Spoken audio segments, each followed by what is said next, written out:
Hey guys, welcome back to Trekyards. I'm Captain Foley. And I'm Connor Coggins. And it's Saturday, which means a ship. And we have a Federation ship, some wonderful views. I'm excited. I am too, and this is one of the ships I've been most impressed with so far in Discovery. This is actually the Shepherd class. And everybody's like, which one's that? That is the one we saw in the episode, I don't even want to say the name. Episode 8. Episode 8. Yes. But that is the USS Gagarin, NCC 1309. Yes. Now, I know, obviously, that when they named them, they're naming the Shepard class after famous pilots and such, and Gagarin obviously goes without saying. But was it being named really after John Shepard from Stargate Atlantis or John Shepard from Mass Effect? I would Neither. Hope both. Oh. Both legendary Shepards. So, yeah, some great views of this ship. These episodes started out with it being under attack by a pretty hefty Klingon fleet. Several battle cruisers, a dreadnought, destroyer, and several birds of prey. Holds its own for a while. Discovery jumps in, doesn't save the day at all, and then we move on.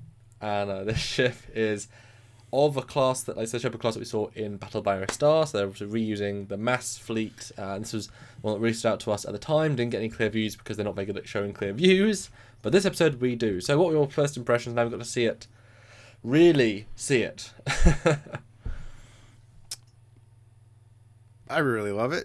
I think it's a fantastic design. Like I said, like the sexiest one I've seen so far in Star Trek Discovery. However, I see a problem with it immediately. And that should just be pointed out from the beginning of this episode. Okay.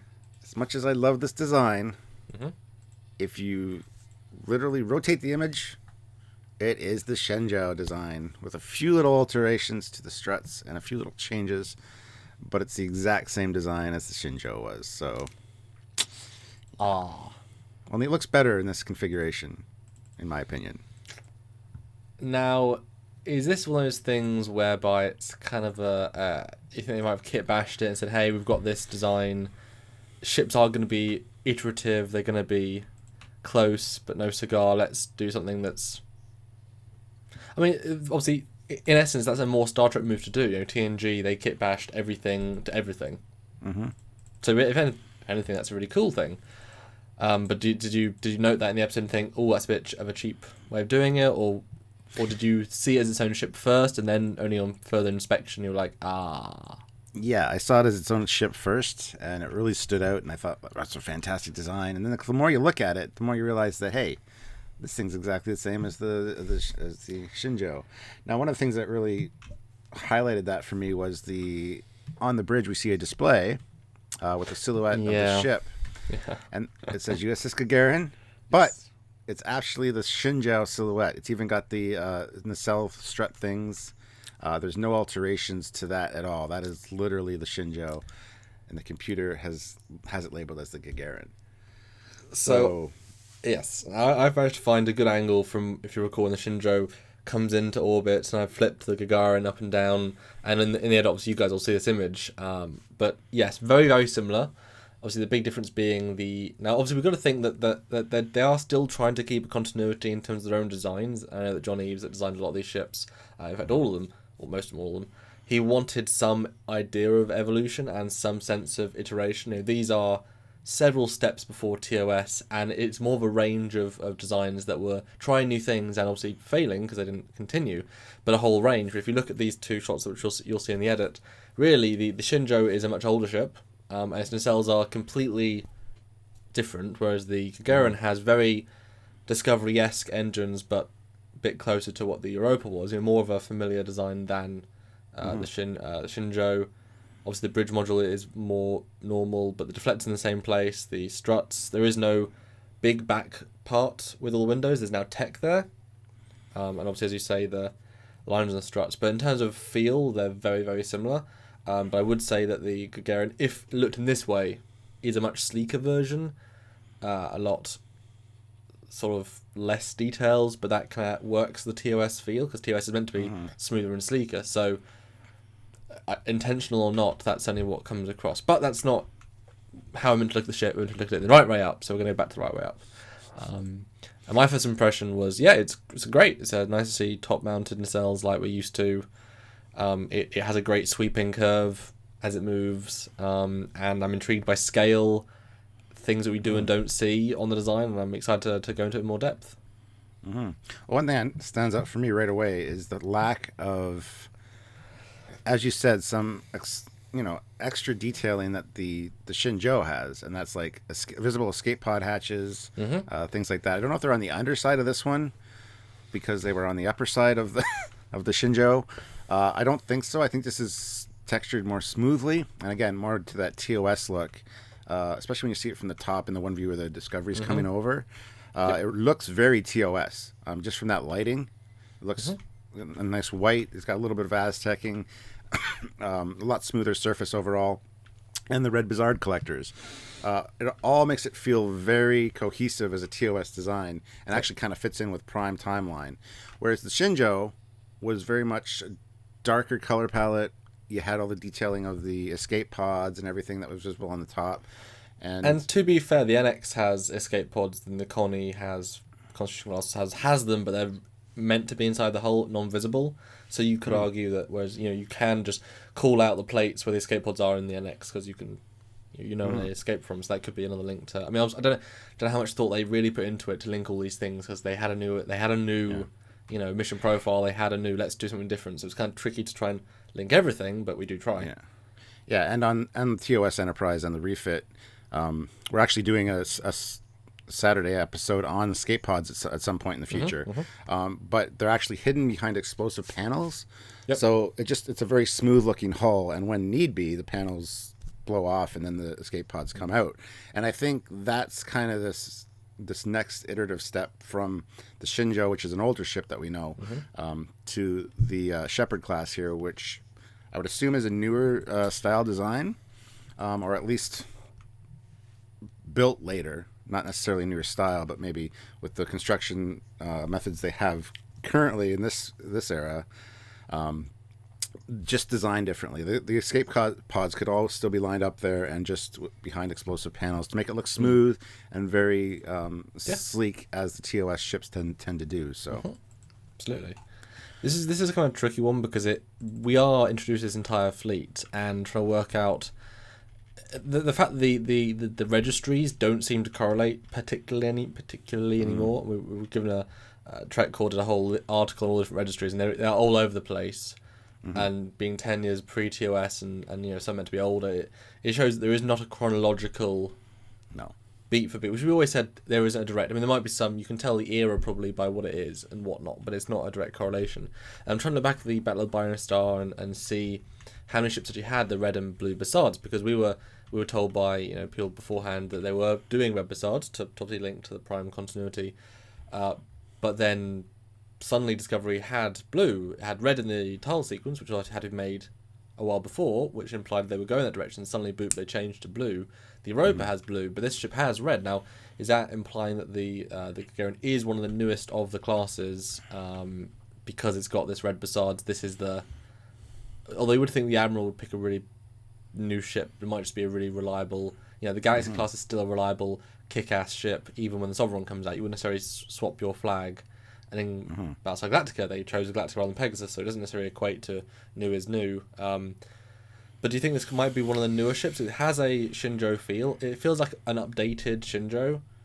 A modern day refit, smaller, sleeker, more integrated, red Bassards, newer engines. I mean, what do you think? That's where it gets tricky, because I don't know if it's newer or a little bit older. I mean, the Constitution class is already in service at this point. We know it has red. Actually, it has non-glowing Bassards in this era with the spikes on them. Yeah. Which eventually becomes the red, and we know Discovery's. Yeah, well, we know Discovery is a brand new ship. Straight off the production line. Yeah, as was mentioned in episode 3, there was not even any scuffs on the shuttle bay floor.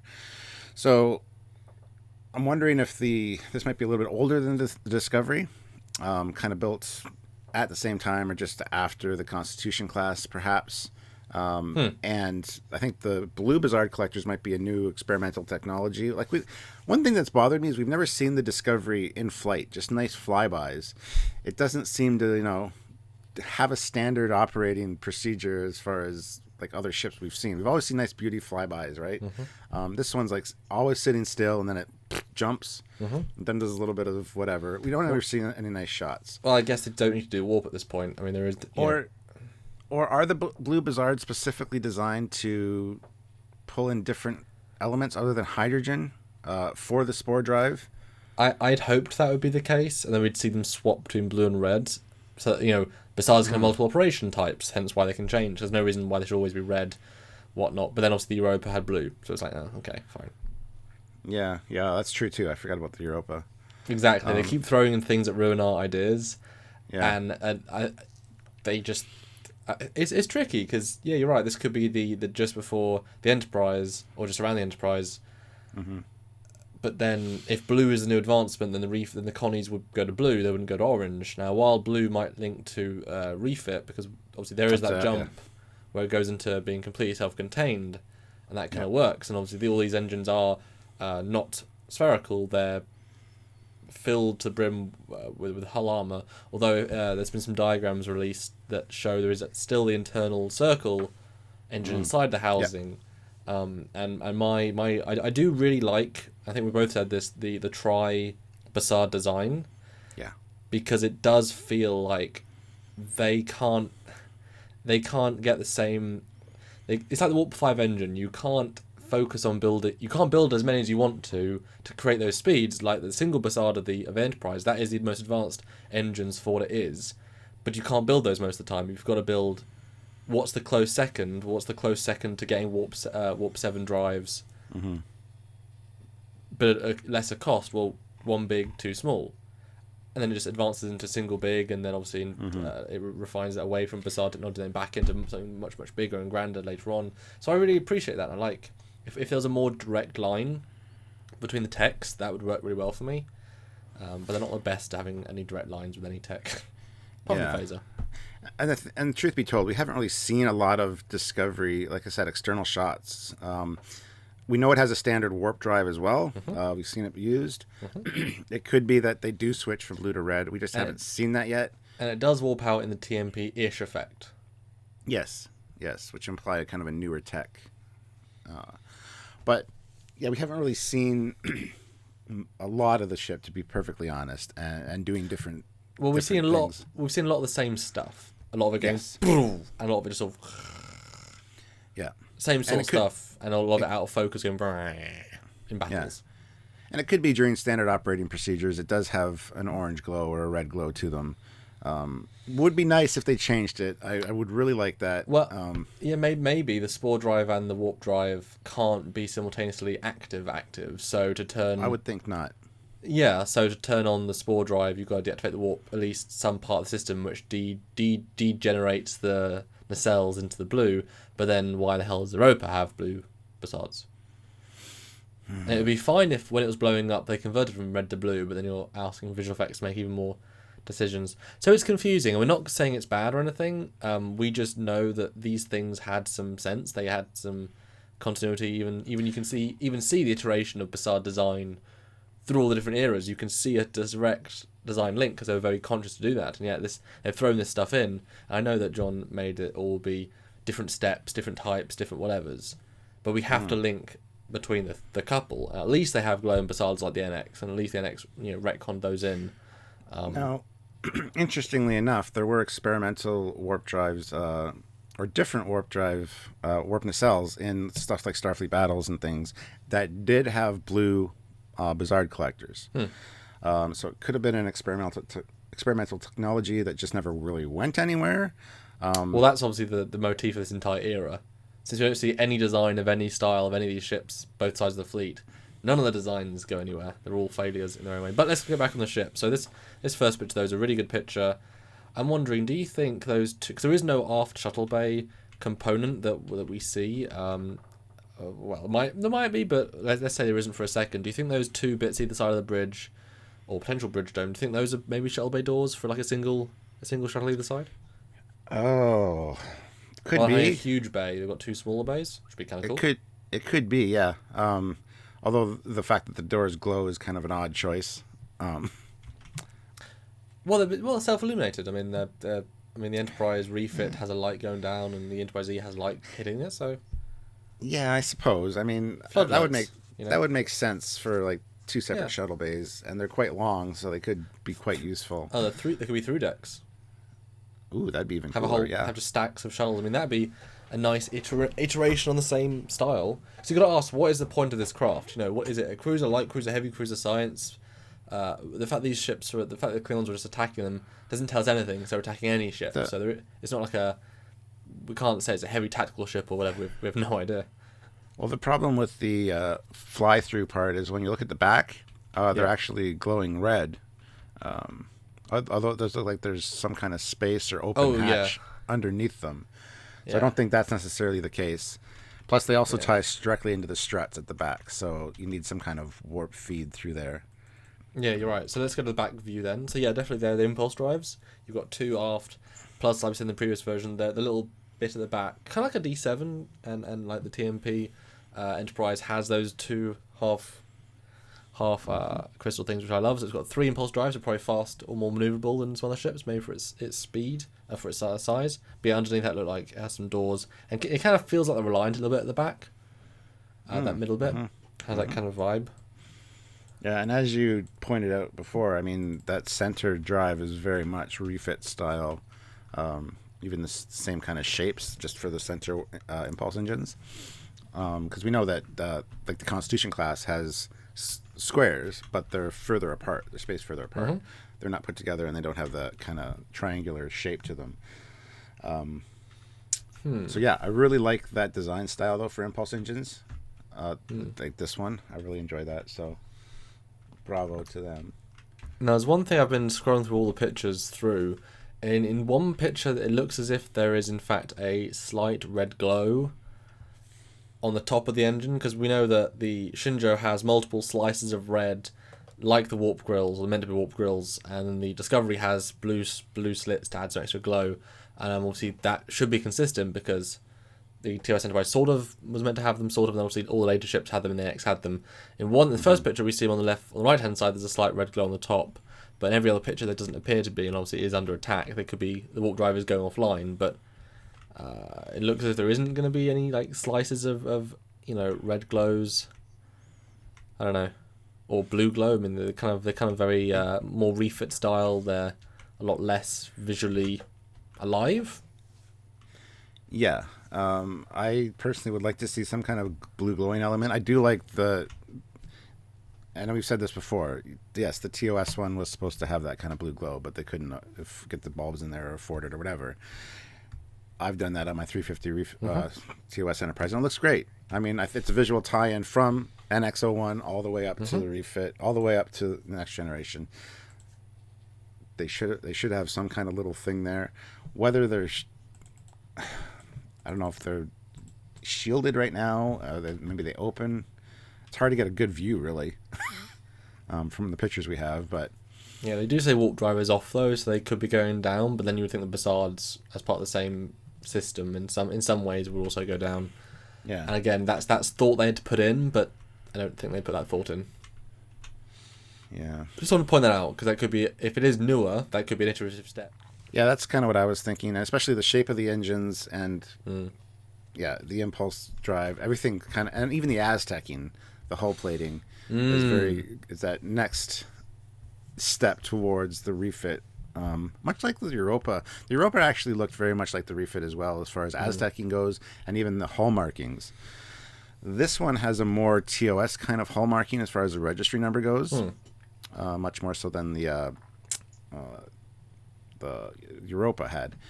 So it's hard to really put a firm time slot on these. I'm sure John or somebody has it worked out when they were kind of constructed, and I would love to get that information. But I'm sure that'll eventually come out later as the series progresses. So. And we will discuss it. Now, what do you think about this quite odd self-illumination bit in front of USS Gagarin? Gagarin. It's just like a strip of lights that don't even illuminate the registry particularly at all. Well, it could be used for that, and it's just in this lighting, it doesn't really look like it's effective. In deep space, maybe it is. From the top shot, I mean, none of the ships have self-illumination for the registries. That's not because we're not in TMP yet, so I doubt that's it. What do you think this zone is? Because it gives me Franklin vibes for some reason. Yeah, it's obviously not the bridge. It's the bridge you can see. This could be like the mess hall or one of the rec decks or something. Just windows lining it, or even just a hallway. Well, because you just brought up an interesting thing where there's very few windows in the ship, and in fact the ship isn't very well layered. I mean, it's very, very thin. I mean, wouldn't be surprised if this was like 3 decks, 4 decks, a tiny ship. I mean, look at the bridge. If those are the scale of the windows, because windows do give an indication of scale. I mean, even there's a sort of a reverse shot at the bottom has a thicker segment, but even so, there are very few windows. There is a window in the saucer, but I think this is a pretty small ship, and so we do get a sense of scale when the Discovery flies over it. And boy, does it show how out of proportion Discovery is, and how well proportioned this ship is. But this ship is not a big ship. I would have guessed like a light cruiser, if that, maybe just a normal sort of scouty ship. Yeah.